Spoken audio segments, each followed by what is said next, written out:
ನಮಸ್ತೆ ಸ್ನೇಹಿತರೆ, ಕನ್ನಡ ದೀಪ ಯೂಟ್ಯೂಬ್ ಚಾನಲ್ಗೆ ನಿಮಗೆಲ್ಲರಿಗೂ ಆತ್ಮೀಯವಾದಂಥ ಸ್ವಾಗತವನ್ನು ಕೋರುತ್ತಾ, ಇವತ್ತಿನ ಸಂಚಿಕೆಯಲ್ಲಿ ಶಾಸನಗಳ ಅಧ್ಯಯನದಲ್ಲಿ ಎರಡನೇ ಶಾಸನ ತಾಳಗುಂದ ಶಾಸನದ ಬಗ್ಗೆ ಅಧ್ಯಯನ ಮಾಡೋಣ. ಈ 10 ದಿನ ಮುಂಚೆ ಕರ್ನಾಟಕ TET ಪರೀಕ್ಷೆ ನಡೀತಲ್ವಾ, ಅದರಲ್ಲಿ ಸಮಾಜ ವಿಜ್ಞಾನ ಪಾಠದಲ್ಲಿ ಮೊದಲನೇ ಪ್ರಶ್ನೆಯೇ ಕರ್ನಾಟಕದಲ್ಲಿ ಕಂಡುಬಂದಿರುವಂತಹ ಪ್ರಥಮ ಸಂಸ್ಕೃತ ಶಾಸನ ಯಾವುದು ಅಂತ ಕೇಳಿದರು. ಆ ಪ್ರಶ್ನೆಗೆ ಸರಿಯಾಗಿರುವಂಥ ಉತ್ತರ ನಾವಿವತ್ತು ಅಧ್ಯಯನ ಮಾಡಿಕೊಟ್ಟಿರುವಂತಹ ತಾಳಗುಂದ ಶಾಸನ. ಕ್ರಿಸ್ತಶಕ 450ರಲ್ಲಿ ಪ್ರತಿಷ್ಠಾಪಿಸಲ್ಪಟ್ಟಿರುವಂತಹ ಈ ತಾಳಗುಂದ ಶಾಸನ ಶಿವಮೊಗ್ಗ ಜಿಲ್ಲೆ ಶಿಕಾರಿಪುರ ತಾಲೂಕು ತಾಳಗುಂದದಲ್ಲಿ ಪ್ರಣವೇಶ್ವರ ದೇವಾಲಯದ ಮುಂಭಾಗದಲ್ಲಿ ಸಿಕ್ಕಿದೆ. ತಾಳಗುಂದ ಗ್ರಾಮದಲ್ಲಿ ಸಿಕ್ಕಿರೋಂಥ ಈ ಶಾಸನಕ್ಕೆ ತಾಳಗುಂದ ಶಾಸನ ಅಂತಲೇ ಹೆಸರು ಬಂತು. ಓಕೆನಾ. ಇನ್ನು ಈ ಶಾಸನದ ಭಾಷೆ ಸಂಸ್ಕೃತ, ಆದರೆ ಅಲ್ಲಿರೋಂತಹ ಲಿಪಿ ಬ್ರಾಹ್ಮಿ ಲಿಪಿ. ಪೇಟಿಕಾಶಿರ ಮಾದರಿಯಲ್ಲಿ ಈ ಶಾಸನವನ್ನು ಕೆತ್ತನೆ ಮಾಡಿದ್ದಾರೆ. ಪೇಟಿಕಾಶಿರ ಮಾದರಿ ಅಂತಂದರೆ ಅಡಿಯಿಂದ ಮುಡಿವರೆಗೂ ಅಂತ ಹೇಳ್ತೀವಲ್ಲ, ಕೆಳಗಡೆಯಿಂದ ಮೇಲ್ಭಾಗಕ್ಕೆ ಬರ್ಕೊಂಡು ಹೋಗಿದ್ದಾರಂತೆ. ಎಷ್ಟು ನೀಟಾಗಿ ಅಕ್ಷರಗಳ ಜೋಡಣೆ ಆಗಿದೆ ಅಂದರೆ, ಪ್ರಿಂಟಿಂಗಲ್ಲಿ ಅಕ್ಷರಗಳು ಬರ್ತಾವಲ್ಲ, ಸೇಮ್ ಅದೇ ಥರನೇ ಯಂತ್ರದಲ್ಲಿ ಯಾವ ರೀತಿ ಪ್ರಿಂಟ್ ಆಗುತ್ತೋ ಅದೇ ಥರನೇ ನುಣುಪಾಗಿ ಗುಂಡಾಗಿ ಬರೆದಿದ್ದಾರಂತೆ. ಸ್ಲೈಡಲ್ಲಿ ಚಿತ್ರ ಹಾಕ್ತಾ ಇದ್ದೀನಿ ನೋಡಿ, ಆ ಅಕ್ಷರಗಳು ಯಾವ ರೀತಿ ಇತ್ತು ಅಂತ ನಿಮಗೆ ನೀಟಾಗಿ ಅರ್ಥ ಆಗುತ್ತೆ. ಓಕೆನಾ. ಇನ್ನು ತಾಳಗುಂದ ಶಾಸನದ ಸ್ವರೂಪ ಯಾವ ರೀತಿ ಇತ್ತು ಅಂತ ಅಂದರೆ, ಇದೊಂದು ಸ್ತಂಭ ಶಾಸನ ಅಂತ ಗೊತ್ತಿದೆ. ನೋಡಿದಾಗ ಗೊತ್ತಾಗುತ್ತೆ ನಮಗೆ ಸ್ತಂಭ ಶಾಸನ ಅಂತ. ಇದನ್ನು ದಾನ ಶಾಸನ ಅಂತಲೂ ಸಹ ಕರೀತಾರೆ, ಹಾಗೆ ಪ್ರಶಸ್ತಿ ಶಾಸನ ಅಂತಲೂ ಸಹ ಕರೀತಾರೆ. ಇನ್ನು ಈ ಶಾಸನವನ್ನು ರಚನೆ ಮಾಡಿರೋರು ಯಾರು, ಕೆತ್ತನೆಕಾರ ಯಾರು ಅಂತಂದರೆ ಕವಿ ಕುಬ್ಜ. ಇವನು ಶಾಂತಿವರ್ಮನ ಆಸ್ಥಾನದಲ್ಲಿ ಕವಿಯಾಗಿದ್ದ. ಯಾರು? ಕವಿ ಕುಬ್ಜ ಅನ್ನೋನು. ಶಾಸನವನ್ನು ಹಾಗಿದ್ರೆ ಹೊರಡಿಸಿದ್ಯಾರು, ಶಾಸನ ನೀನು ಬರೆಯಪ್ಪ ಅಂತ ಹೇಳಿದ್ಯಾರು? ಶಾಂತಿವರ್ಮ. ಇವಿಷ್ಟು ಮಾಹಿತಿಯಿಂದ ನಮಗೆ ಗೊತ್ತಾಗ್ಬಿಡುತ್ತೆ ಈ ಶಾಸನ ಕದಂಬರ ವಂಶಕ್ಕೆ ಸಂಬಂಧಪಟ್ಟಿದ್ದು ಅಂತ. ಹೌದಲ್ವಾ? ಕದಂಬ ಸಾಮ್ರಾಜ್ಯಕ್ಕೆ ಸಂಬಂಧಪಟ್ಟಿದ್ದು ಈ ತಾಳಗುಂದ ಶಾಸನ. ಹಾಗಿದ್ರೆ ನಮ್ಮ ಕರ್ನಾಟಕದಲ್ಲಿ ಕಂಡು ಬಂದಿರುವಂತಹ ಪ್ರಥಮ ಸಂಸ್ಕೃತ ಶಾಸನ ಯಾವುದು ಅಂತ ಅಂದರೆ ತಾಳಗುಂದ ಶಾಸನ. ಓಕೆನಾ. ಹಾಗೆ ಹಲ್ಮಿಡಿ ಶಾಸನ ಕನ್ನಡದ ಮೊಟ್ಟ ಮೊದಲ ಶಾಸನ ಅಂತ ಹಲ್ಮಿಡಿ ಶಾಸನ, ಅದು ಸಹ ಕದಂಬರದೇ. ಇವೆರಡು ಶಾಸನದ ಕಾಲಘಟ್ಟ ಒಂದೇ ಅಲ್ವಾ, ಕ್ರಿಸ್ತಶಕ 450. ಹಾಗಿದ್ರೆ ಹಲ್ಮಿಡಿ ಶಾಸನ ಮಾತಾಡಬೇಕಾದ್ರೆ ನಾವು ತಾಳಗುಂದವನ್ನು ಯಾಕೆ ಅವಾಗೆಲ್ಲ ಮಾತಾಡ್ತಾ ಇರಲಿಲ್ಲ ಅಂತ ಅಂದರೆ, ಈ ತಾಳಗುಂದ ಶಾಸನ ತೀರಾ ಇತ್ತೀಚೆಗೆ ಉತ್ಖನನ ಮಾಡಿ ಸಿಕ್ಕಿರೋಂಥದ್ದು, ಅಂದರೆ 2013-14ನೇ ಸಾಲಲ್ಲಿ. ಇದಕ್ಕೂ ಮುಂಚೆ ಇದರ ಹೆಸರು ಮಾತ್ರ ಗೊತ್ತಿತ್ತು, ತಾಳಗುಂದ ಶಾಸನ ಅಂತ ಇದೆ ಅಂತ ಗೊತ್ತಿತ್ತು. ಆದರೆ ಇದರ ಅಧ್ಯಯನ ಕೈಗೊಂಡಾದ್ಮೇಲೆ ಇದರ ಮಹತ್ವ ಎಷ್ಟಿದೆ ಅಂತ ಗೊತ್ತಾಯಿತು. ಹಾಗಿದ್ರೆ ನಮಗೆ ಮುಂಚೆ ಗೊತ್ತಿತ್ತಲ್ವ ತಾಳಗುಂದ ಶಾಸನ ಅಂತ, ಇದನ್ನು ಪತ್ತೆ ಹಚ್ಚಿದ್ದು ಯಾರು ಅಂತ ಅಂದರೆ, ಸುಮಾರು 100 ವರ್ಷಗಳ ಹಿಂದೆನೇ BL ರೈಸ್ ರವರು ಇದನ್ನು ಪತ್ತೆ ಹಚ್ಕೊಡ್ತಾರೆ. ತಾಳಗುಂದ ಶಾಸನ, ತಾಳಗುಂದ ಸ್ತಂಭ ಶಾಸನ ಇದೆ ಅಂತ ಪತ್ತೆ ಹಚ್ಚಿದ್ದು BL ರೈಸ್ ರವರು. BL ರೈಸ್ ರವರು ಪುರಾತತ್ವ ಇಲಾಖೆಯಲ್ಲಿ ಕೆಲಸ ಮಾಡಬೇಕಾದ್ರೆ ಅನೇಕ ಉತ್ಖನನ ಕಾರ್ಯವನ್ನು ಮಾಡಿ ಶಾಸನಗಳನ್ನು ಪತ್ತೆ ಹಚ್ಚಿ ಎಪಿಗ್ರಾಫಿಯ ಕರ್ನಾಟಕ ಅಂತ 12 ಸಂಪುಟಗಳಲ್ಲಿ ಆ ಶಾಸನಗಳನ್ನು ಹೊರ ತಗೊಂಡ್ಬರ್ತಾರೆ. ಆ ಕೆಲಸದಲ್ಲಿ ಅವರು ಬ್ಯುಸಿಯಾಗಿದ್ದರು. ಹಾಗಾಗಿ ತಾಳಗುಂದದಲ್ಲಿ ಸಿಕ್ಕಿರುವಂತಹ ಸ್ತಂಭ ಶಾಸನವನ್ನೇ ಆಧಾರವಾಗಿ ಇಟ್ಕೊಂಡು ಅಲ್ಲಿ ಅಕ್ಕಪಕ್ಕ ಅಂದರೆ ತಾಳಗುಂದದ ಸುತ್ತಮುತ್ತಲ ಪ್ರದೇಶಗಳಲ್ಲಿ ಉತ್ಖನನ ಕಾರ್ಯ ಮಾಡಬಹುದಾಗಿತ್ತು. ಅವ್ರ ಕೈಲಿ ಸಾಧ್ಯ ಆಗಲಿಲ್ಲ. ಈ ಒಂದು ಮಹತ್ವವಾದಂತಹ ಕಾರ್ಯ ಮಾಡಿದ್ದು 2013-14ನೇ ಸಾಲಲ್ಲಿ. ನಮ್ಮ ಪುರಾತತ್ವ ಇಲಾಖೆ ಸಿಕ್ಕಿರುವಂಥ ಸ್ತಂಭ ಶಾಸನವನ್ನು ಪರಿಶೀಲನೆಗೆ ಒಳಪಟ್ಟಾಗ ಈ ಒಂದು ಶಾಸನ 1000 ಶಕ 370 ಸರಿಸುಮಾರು 370ಕ್ಕೆ ತಗೊಂಡು ನಿಲ್ಲಿಸುತ್ತೆ. ಅಂದರೆ ಹಲ್ಮಿಡಿ ಶಾಸನಕ್ಕೂ ಇದು ಹಳೇದು ಅಂತ ಗೊತ್ತಾಗುತ್ತೆ. ಈ ಅಂಶನೇ ಆಧಾರವಾಗಿ ಇಟ್ಕೊಂಡು ಈ ಪುರಾತತ್ವ ಇಲಾಖೆಯವರು ಪ್ರಣವೇಶ್ವರ ದೇವಾಲಯ, ತಾಳಗುಂದದ ಪ್ರಣವೇಶ್ವರ ದೇವಾಲಯದ ಸುತ್ತಮುತ್ತ ಉತ್ಖನನ ಕಾರ್ಯಕ್ಕೆ ಇಳಿತಾರೆ.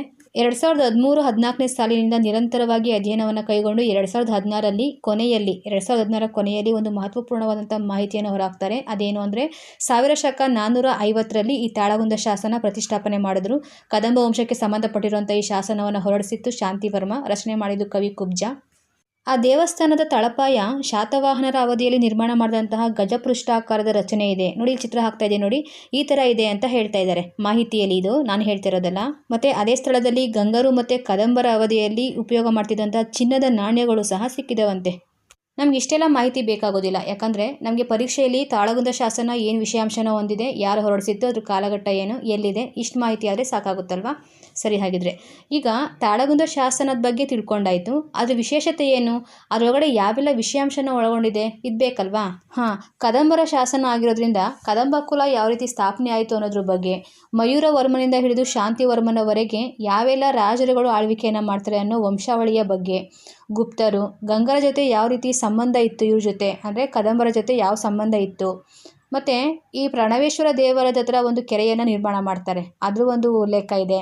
ಕಕುಸ್ಥವರ್ಮನ ಗುಣಗಾನವನ್ನು ಮಾಡಿದ್ದಾರೆ ನೋಡಿ. ಈ ಥರ ಒಟ್ಟು 34 ಪದ್ಯಗಳು ಈ ತಾಳಗುಂದ ಶಾಸನದಲ್ಲಿ ಸಿಕ್ಕಿದವಂತೆ. ನನಗೆ 1-2 ಶಾಸನ ಪಾಠ ಸಿಕ್ಕಿದ್ದಾವೆ, ಅಂದರೆ 2 ಪದ್ಯ ಅಂತ ಇಟ್ಕೊಳ್ಳಿ. ಆ 2 ಪದ್ಯ, ಒಂದು ಕದಂಬ ಕುಲ ಯಾವ ರೀತಿ ಸ್ಥಾಪನೆ ಆಯಿತು ಅನ್ನೋದ್ರ ಬಗ್ಗೆ, ಇನ್ನೊಂದು ಇದು ದಾನ ಶಾಸನವೂ ಹೌದು ಅಂತ ಹೇಳಿದೆ ಅಲ್ವಾ, ಯಾವ ರೀತಿ ಅನ್ನೋದಕ್ಕೆ ಈ ಒಂದು ಪದ್ಯ ಉದಾಹರಣೆ ಆಗುತ್ತೆ. ಮೊದಲಿಗೆ ಕದಂಬ ಕುಲ ಯಾವ ರೀತಿ ಸ್ಥಾಪನೆ ಆಯಿತು ಅನ್ನೋದಕ್ಕೆ ಒಂದು ಪದ್ಯ ನೋಡಿ. ತತ್ರ ಪಲ್ಲವಾಶ್ವ ಸಂಸ್ಥೇನ ಕಲಹೇನ ತೀವ್ರ ಏಣ ರೋಷಿತಃ ಕಲಿಯುಗೇಸ್ಮಿನ್ನ ಹೋಬತ ಕ್ಷತ್ರಾತ್ ಪರಿಪೇಲವ ವಿಪ್ರತಃ. ನೋಡಿ, ಇದು ತಾಳಗುಂದದ 4ನೇ ಸಾಲಿನ 11ನೇ ಶ್ಲೋಕ. ಏನಿದ್ರ ಅರ್ಥ ಅಂತಂದರೆ, ನಮ್ಗೆ ಈಗಾಗಲೇ ಗೊತ್ತಿದೆ, ಹಿಸ್ಟ್ರಿನಲ್ಲಿ ಓದಿರ್ತೀವಿ ಕದಂಬ ವಂಶ ಯಾವ ರೀತಿ ಸ್ಥಾಪನೆ ಆಯಿತು ಅಂತ. ಸಾಮಾನ್ಯ ಬ್ರಾಹ್ಮಣ ವರ್ಗದಲ್ಲಿ ವಿಷ್ಣು ಶರ್ಮ ಮತ್ತು ಮಯೂರವರ್ಮ ಅಂತ ಇಬ್ಬರು ಇರ್ತಾರೆ, ತಾತ ಮತ್ತು ಮೊಮ್ಮಗ. ನೋಡಿ, ಈ ಶಾಸನದ ಮೂಲಕ ಮಯೂರವರ್ಮನ ಮೂಲ ಸ್ಥಾನ ತಾಳಗುಂದ ಅಂತ ಗೊತ್ತಾಗುತ್ತೆ. ಇವರು ಇಲ್ಲಿ ಪ್ರಾಥಮಿಕ ವಿದ್ಯಾಭ್ಯಾಸವನ್ನು ಮುಗಿಸ್ಬಿಟ್ಟು ಮಯೂರ ಶರ್ಮ ಇನ್ನು ಉನ್ನತ ವಿದ್ಯಾಭ್ಯಾಸಕ್ಕೋಸ್ಕರ ಕಂಚಿಗೆ ಹೋಗ್ತಾನೆ. ಕಂಚಿ ಆವಾಗ ಘಟಿಕಸ್ಥಾನ ಆಗಿತ್ತಲ್ವ. ವಿಷ್ಣು ಶರ್ಮ ಇವರನ್ನು ಕರ್ಕೊಂಡು ಹೋಗ್ತಾರೆ, ಮಯೂರವರ್ಮನನ್ನು. ಹೇಳಿ ಕೇಳಿ ಕಂಚಿ ಪಲ್ಲವರ ರಾಜಧಾನಿಯಾಗಿತ್ತು. ಶಿವಸ್ಕಂದವರ್ಮ ಅಲ್ಲಿನ ರಾಜ. ಈ ಕಡೆ ವಿದ್ಯಾಭ್ಯಾಸದ ನಿಮಿತ್ತ ಕಂಚಿಗೆ ಬಂದಿರುವಂಥ ಮಯೂರ ಶರ್ಮ ತನ್ನ ಮಡಿ ಬಟ್ಟೆಗಳನ್ನು ಕಲ್ಯಾಣಿಯ ಸಮೀಪವೇ ಒಣ ಹಾಕಿರ್ತಾನೆ. ಅದೇ ದಾರಿಯಲ್ಲಿ ಪಲ್ಲವರ ಅಶ್ವಸೇನೆಯೂ ಸಹ ಹಾದೋಗುತ್ತೆ. ಈ ಮಡಿ ಬಟ್ಟೆಗಳನ್ನು ಅದ್ರ ಮೇಲೆ ಹಾಸಿ ಮಯೂರ ಶರ್ಮ ಇದನ್ನು ಪ್ರಶ್ನೆ ಮಾಡ್ತಾನೆ. ಆಗ ಪಲ್ಲವರ ಅಶ್ವಸೇನೆಯಲ್ಲಿ ಕೆಲಸ ಮಾಡುವಂತಹ ಸೈನಿಕರು ಇವನಿಗೆ ಅಪಮಾನ ಮಾಡಿಬಿಡ್ತಾರೆ. ಈ ಅಪಮಾನ ಸಹಿಸೋಕ್ಕಾಗ್ದಲೇ ಮತ್ತೆ ಮಯೂರ ಶರ್ಮ ಏನು ಮಾಡ್ತಾನೆ, ಈ ಒಂದು ದೂರನ್ನು ಎತ್ಕೊಂಡು ಪಲ್ಲವರ ಆಸ್ಥಾನಕ್ಕೆ ತೊಗೊಂಡೋಗ್ತಾನೆ. ಈ ಥರ ಹಿಂಗಾಗಿದೆ, ನಿಮ್ಮ ಸೈನ್ಯ ಈ ಥರ ಮಾಡಿಬಿಟ್ಟಿದೆ ಅಂತ.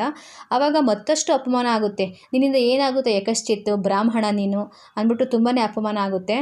ಈ ಅಪಮಾನನೇ ನಮ್ಮ ಕನ್ನಡದ ಮೊಟ್ಟ ಮೊದಲ ಸಾಮ್ರಾಜ್ಯ ಉದಯ ಆಗೋದಕ್ಕೆ ಕಾರಣ ಆಗುತ್ತೆ. ಕದಂಬ ಸಾಮ್ರಾಜ್ಯ ಈ ಅಪಮಾನದಿಂದಲೇ ಉದಯ ಆಗಿತ್ತು. ಅವಮಾನ ಆಯ್ತಂತ ಸುಮ್ಮನೆ ಆಗ್ಬಿಡ್ತಾನ? ಇಲ್ಲ, ಈ ಸಿಟ್ಟು ಕೊನೆಗೆ ಸೇಡಾಗಿ ಪರಿವರ್ತನೆ ಆಗುತ್ತೆ.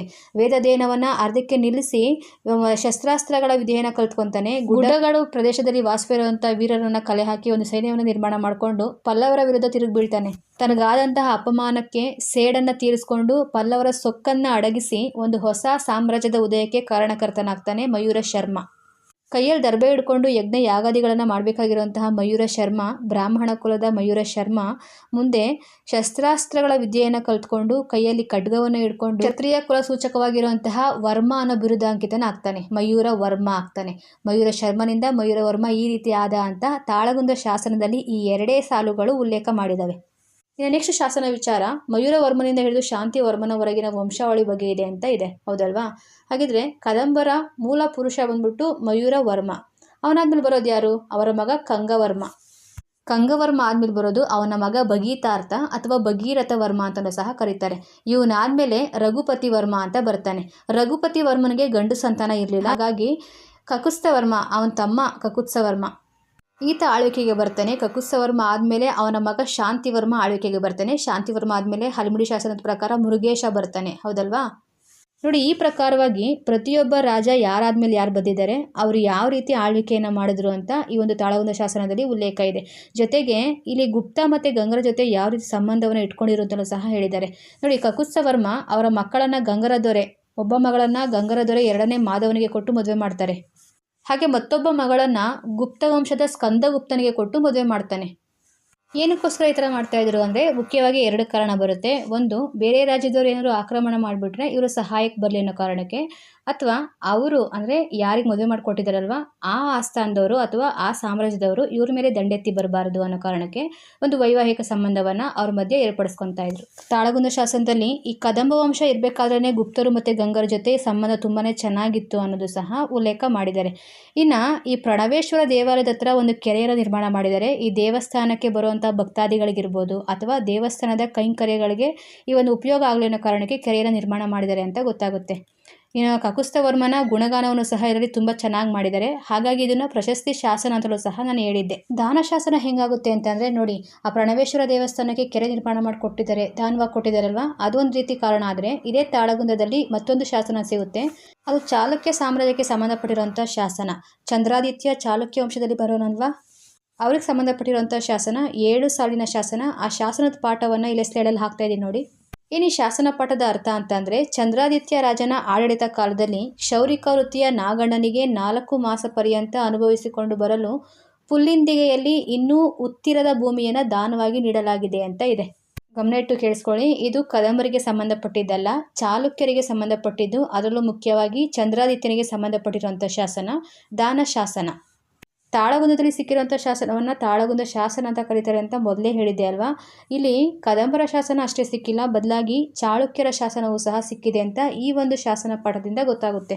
7 ಸಾಲಿನ ಶಾಸನ ದೊಡ್ಡದ ನಮಗೆ ಅಥವಾ 34 ಪದ್ಯಗಳಿರುವಂಥ ಒಂದು ಶಾಸನ ದೊಡ್ಡದ ಅಂತಂದರೆ ಆಬ್ವಿಯಸ್ಲಿ 34 ಪದ್ಯಗಳನ್ನು ಒಳಗೊಂಡಿರುವಂತಹ ಕದಂಬರ ಶಾಸನನೇ ಅತಿ ಮುಖ್ಯ ಅಂತ ಅನ್ಸ್ಕೊಡುತ್ತೆ. ಹಾಗಾಗಿ ತಾಳಗುಂದ ಅಂತಂದರೆ ಅದು ಕದಂಬ ವಂಶಕ್ಕೆ ಸಂಬಂಧಪಟ್ಟಿರುವಂಥ ಒಂದು ಶಾಸನ ಅಂತ ನಾವು ಅರ್ಥ ಮಾಡ್ಕೊಬೇಕು. ಹಾಗಿದ್ರೆ ಆ ಶಾಸನ ಪಾಠ ಬೇಕಾಗೋದಿಲ್ವಾ ಅಂತ ಅಂದರೆ ಅದ್ರ ಬಗ್ಗೆ ಎಕ್ಸಾಮಲ್ಲಿ ಇದುವರೆಗೂ ಒಂದು ಪ್ರಶ್ನೆ ಕೇಳಿಲ್ಲ ಅಲ್ವಾ. ಹಾಗಾಗಿ ಈ ಸಲ ಕೇಳ್ಬೋದೇನೋ ಗೊತ್ತಿಲ್ಲ, ಹಾಗಾಗಿ ಇರಲಿ ಅಂತ ಯಾವುದಕ್ಕೂ ಹೇಳಿದ್ದೀನಿ.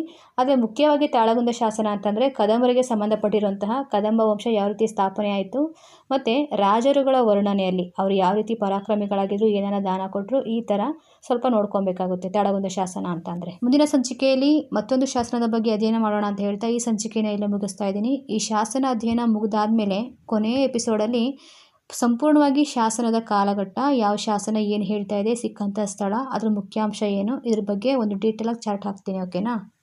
ಇಲ್ಲಿವರೆಗೂ ಹೇಳಿರುವಂಥ ಮಾಹಿತಿ ನಿಮ್ಗೆ ಇಷ್ಟ ಆಗಿದ್ರೆ, ಅರ್ಥ ಆಗಿದ್ರೆ ದಯವಿಟ್ಟು ಲೈಕ್ ಮಾಡಿ, ಶೇರ್ ಮಾಡಿ, ಹಾಗೆ ಸಬ್ಸ್ಕ್ರೈಬ್ ಮಾಡ್ಕೊಳ್ಳಿ. ನಿಮ್ಮ ಅನಿಸಿಕೆ ಅಭಿಪ್ರಾಯಗಳನ್ನು ಕಮೆಂಟ್ ಬಾಕ್ಸಲ್ಲಿ ಹೇಳಿ. Thank you.